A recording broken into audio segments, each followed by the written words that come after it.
the shifting light, the sounds, the scents, the squabbling ducks, the reflection in the water of the pond all contribute to the magic of why I paint plein air. Yesterday I came here and scouted this location, and there was a fair amount of sun. There was a lot more contrast in lights and darks, so I did a value sketch. The importance of doing a value sketch first is to establish your lights and darks and your design.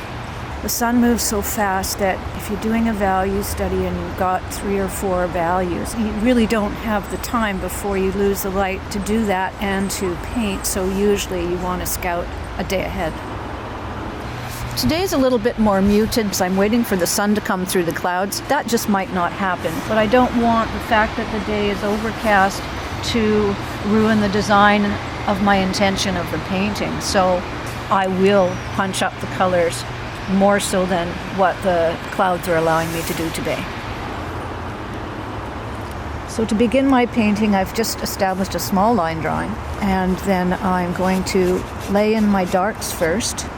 I'm only going to have a window of maybe an hour to an hour and a half, so I want to make sure that I've established where my darks are. Anything that is a shadow is going to be the first thing to move.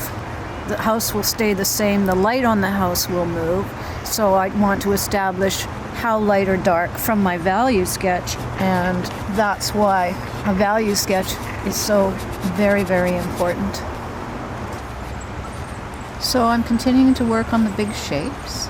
The beauty of oil paints is that they do not dry fast like acrylics, and you can see I can establish hard and soft edges wherever I wish. Partly the technique has to do with the brush. The fact that these brushes are filberts, they're a little bit rounded on the corners, will allow me just to have a very soft edge everywhere. Then I'll move into a long or short flat in a synthetic brush. There's a nice dark line under the eave of this, which is about my darkest value when I refer to my value sketch. Anything in the field done within an hour and a half before the light changes drastically is really a study, so I'm really not doing too much detail. When I'm establishing my values, light or dark, what I need to do is every once in a while put in a lighter value and look at it beside my darker values and assess it. How light or dark is it? Have I got it? As the sun's starting to come out, I see that my head is shadowing the canvas ever so slightly, but the sun isn't strong enough to really affect me. If it was full sun, I would be using my plein air umbrella, or I would be standing in the shade and making sure that my canvas and my palette both had the same light on them. Again, I'm always adjusting my values while I still have more darks to put in so that I can get it to the place where I want it to be.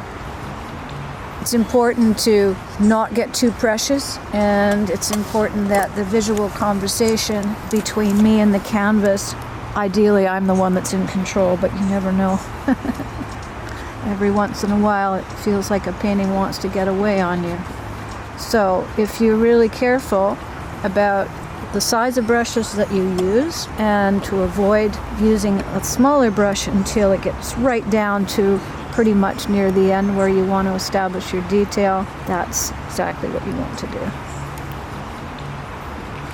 Painting plein air is about putting a sense of information on the canvas, not detail.